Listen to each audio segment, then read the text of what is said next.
Game 3 is in our midst, which means it's time to break down what happened and what to expect in the final game of the UAAP Season 86 Women's Basketball Tournament.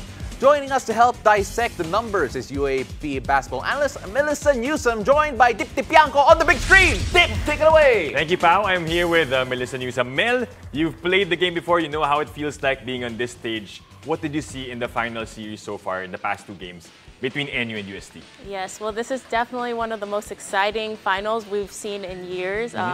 Like I said before, UST is giving NU a run for their money, and it's been so exciting to watch, and I have no idea what's going to be the outcome each and every game. You are an analyst. You've covered these two teams during the elimination round. Is there anything special that they changed heading into the finals compared to the eliminations? Yes, well, both teams have already been at the top of the statistical categories all season long, so the numbers we've seen them put in the finals aren't surprising, and it's just a matter of who could execute on a consistent basis. Well, let's take a look at the numbers during game number 2 between NU and UST. This happened last Sunday. What do you see here? What's the story between NU and UST in that game? Yes, well, the biggest difference for NU in Game 2 was the field goal percentage.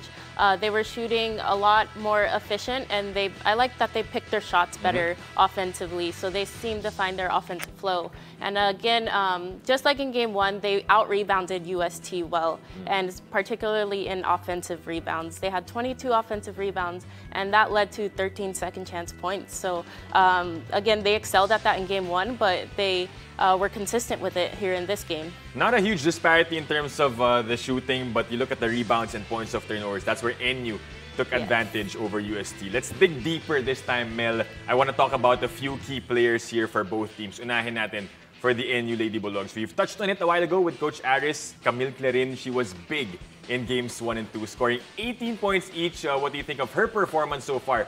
Does she need more, or is this enough for CC to sustain in Game 3? You know, you could always use more, but CC has been doing great for this team, and I think one thing that stands out aside from the numbers is her leadership on that court. Every time her team makes a turnover or her teammates seem to be flustered, she's talking to them, motivating them, and really calming them down. And I think that's what she brings to this team the most. You mentioned it, you'll always need more, either from CC or the rest of the players. And for the NU Lady Bulldogs, some of those that stepped up are Carl Pingol and also Princess Fabruado, who had sort of a breakout game in that finals. What do you think of their performances in that game number 2? Well, Carl, all season long, she's been in the top 3 for the leaders of NU players. So again, one thing that's really been a focus on her is her efficiency, and she's excelled at that greatly this season. But Princess was the big breakout star of this game.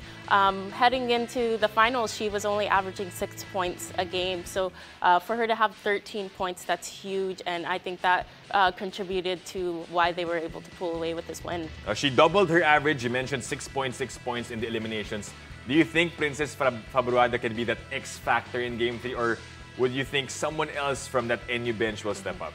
Oh, she definitely can, but I think it doesn't have to be her. Any player from that NU squad can step up, and as long as they produce these same numbers, that's going to make all the difference. All right, enough of the NU Lady Bulldogs for now. Lipat tayo for the UST team this time around. Bridget Santos, in her games 1 and 2, it's sort of a dip, no? Pagbaba ng game number 2, yung performance niya from double-digit scoring, naging 4 points lang. What do you think was lacking for her in game number 2? For Bridget Santos, I think she had that big breakout game, and I think maybe there was a lot of pressure on her coming into this game too. But I think she just needs to relax, play her game, because when we've seen her at her best, you see the numbers she's able to put up.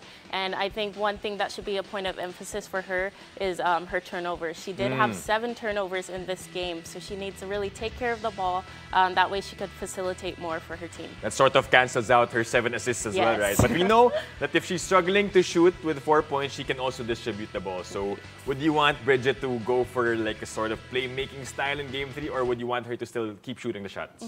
Both. Whatever the NU Lady Bulldogs give her, I think that's what she should do. So if the shot's open, she's capable of making it. But again, she's a great facilitator, so they could benefit from her assists as well. All right, so we look forward to game number 3, and one matchup that you want to see between these two teams, Angel Sorada and Tantoy Ferrer, for these two squads. Unahin natin si Angel Sorada. What do you think can she bring to the table for Coach Aris de Maunahan in game number 3? Well, she's a very energy player.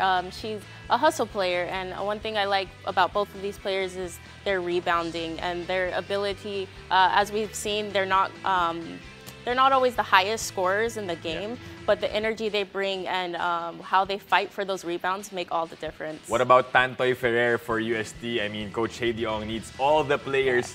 Tantoy Ferrer is someone that we have to look forward to, look out for in game number 3.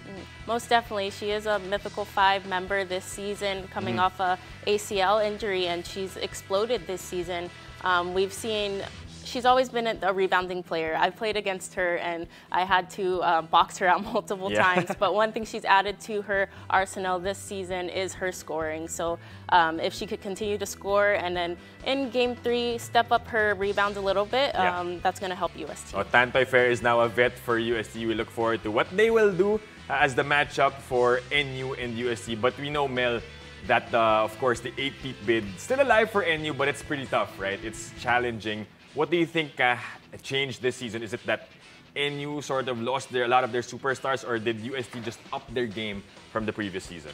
Not only UST, I think all the teams each season, they're upping their game because they have to compete against teams like the Lady Bulldogs. And the only way to compete with them is that you grow and get better.